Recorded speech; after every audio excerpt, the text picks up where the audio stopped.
Hey friends, it's Lauren Taylor. Thank you so much for joining me in my craft room today. I'm grateful to have you here. I have an interactive card to share today using Pear Blossom Press products.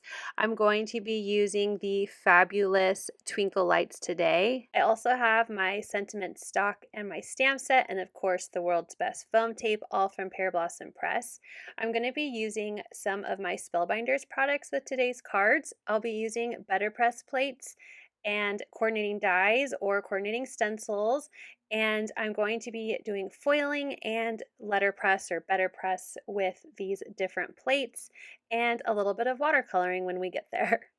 I'm going to start with my foiling. So I have the Spellbinders Cosmos backdrop press plate and the coordinating stencil. But what's really cool about press plates is that you can also foil them on the Glimmer hot foil system.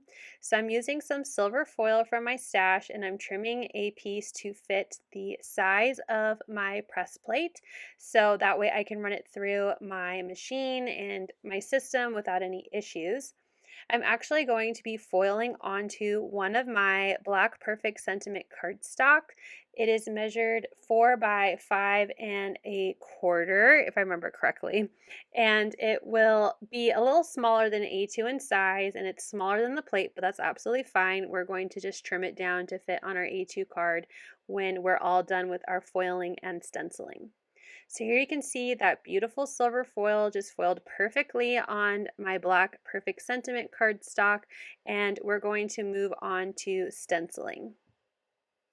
I have my waffle flower set up. I have the silicone mat and the grip mat, and I placed my cardstock onto the grip mat, and I'll be using the almost all of the stencils in this set. I think I skipped just one. I believe it's the third stencil. So this is the first one, and I'm going to be grabbing some interference ink pads because I really wanted a subtle color on this black cardstock.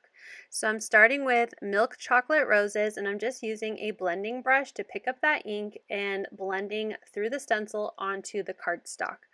Now I know it looks kind of an orangey color, but because this is an interference ink pad and I'm applying it to black cardstock, instead of that brown orangey color, it's actually going to look kind of pinkish, like the color on the top of my ink pad cover.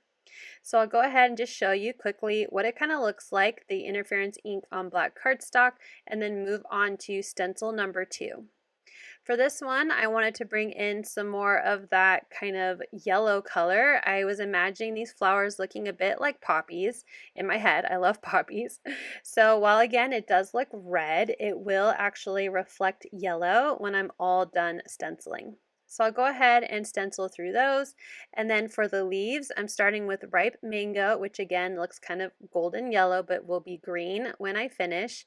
And finally, Lavender Fields, where it looks purple, but again, when I'm all done, I will show you here the reveal. It actually looks green on the black cardstock. These interference ink pads are so fun and really cool to play with on different mediums, and I really love the subtle shimmer it gives on this black cardstock.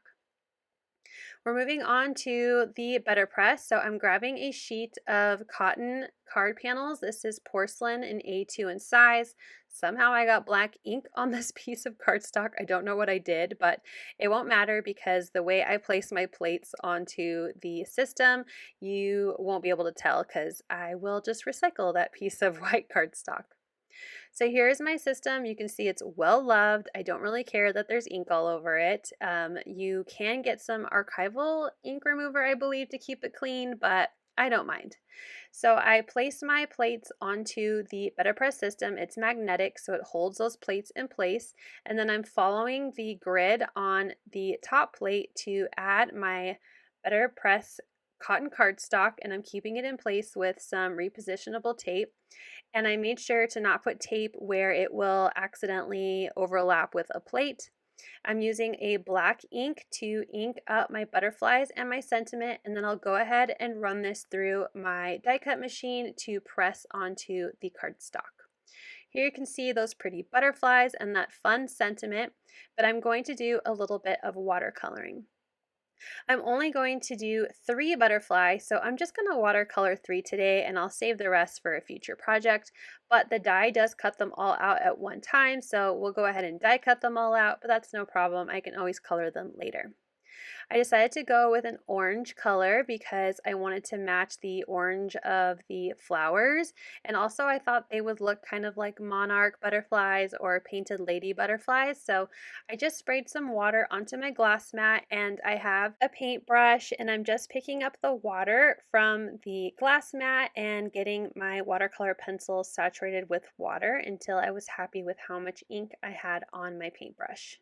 I'm going to paint in these three butterflies, just slowly adding the color. I'm doing my best to not get too much of my watercolor orange on top of the black. I don't do a perfect job, but that's okay. That's the fun of a handmade card, but I'm just coloring them in as delicately as I can.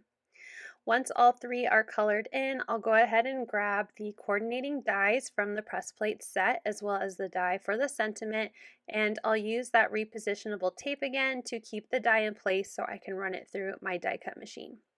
I did three butterflies for this card because they are going to be what covers my twinkle lights through my card, so I just needed three for the three LEDs.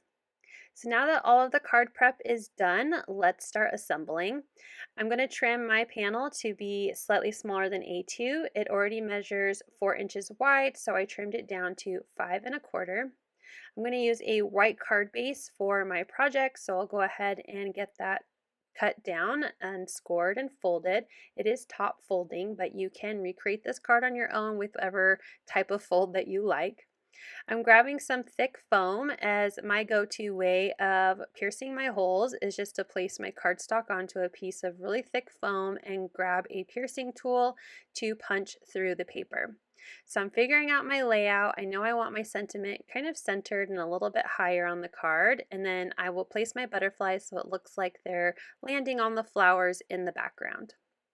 I'm grabbing my piercing tool and I'm just going to hover over where the body of the butterfly is and then pierce through my background. So I'll do that for all three butterflies and set them aside. Next, I'll grab a pencil and I'm going to trace the inside of the holes.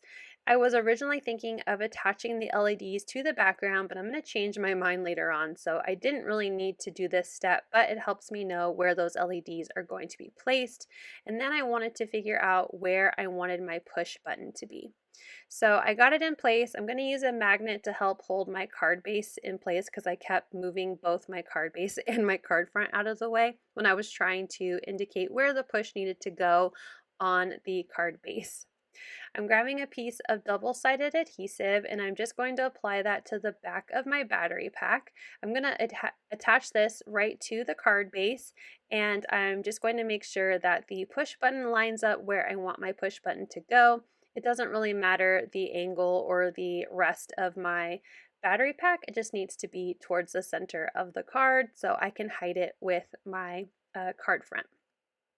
So now you'll see I was going to attach the LEDs to the card base, but I thought I would just put them right up through the holes of the background because I will be attaching my butterflies to the front of the card base, and I wanted to make sure I could get as much of that light shining through as possible. So I'm just placing the LED through the hole and using some clear Scotch tape to keep that LED and wiring in place. So I'll do that for all three. And then when I'm done, I will get out my World's Best foam tape so I can start adding foam adhesive to the back of my panel. I want to make sure that I can completely cover all four sides of my panel and a little bit in the inside, you'll see in just a moment, to make sure there's a lot of stability for my card front. So I don't have a ton of room where my battery pack is, so I'm just going to trim that foam in half so it's a little bit thinner, and I'll place that right where I know the battery pack will be butted up against that foam tape. And then I'll just use the regular size all the rest around the card. I'm going to add, like I said, a couple pieces in the middle just to add some extra stability. Now I want to make sure my wires kind of stay in place while I'm attaching my card front, so I'm just using a piece of clear tape to attach those wires onto the card base. It's kind of hard to see, but I just wanted to show you a quick look. I had already peeled off all of the release paper off the foam before I did that, so all I had to do was just place the card front onto the card base to finish off the guts part of my light up card. Now to decorate, I'm going to grab some foam adhesive. I'm grabbing some thinner foam adhesive. This is 1 millimeter thick from scrapbook.com. I wanted thinner foam since my card base is already thick enough with the World's Best Foam Tape. So just a little bit of thin foam to add the butterflies, and I'm going to press the push button so I know where the LED is and make sure it lights up to the body of my butterflies.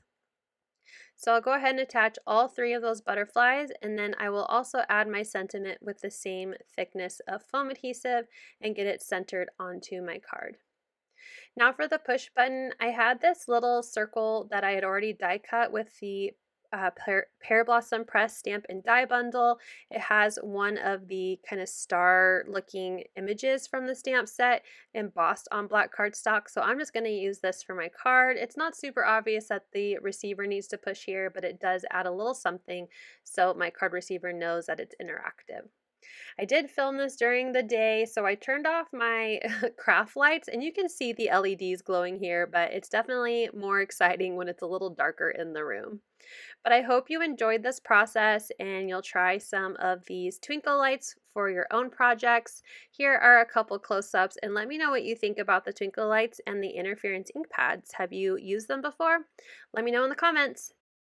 Thank you so much for watching. I hope you'll click like, and if you're new here, I hope you'll subscribe and come back. As always, you can find everything I use down below in the description box. Thank you and have a wonderful day. Bye!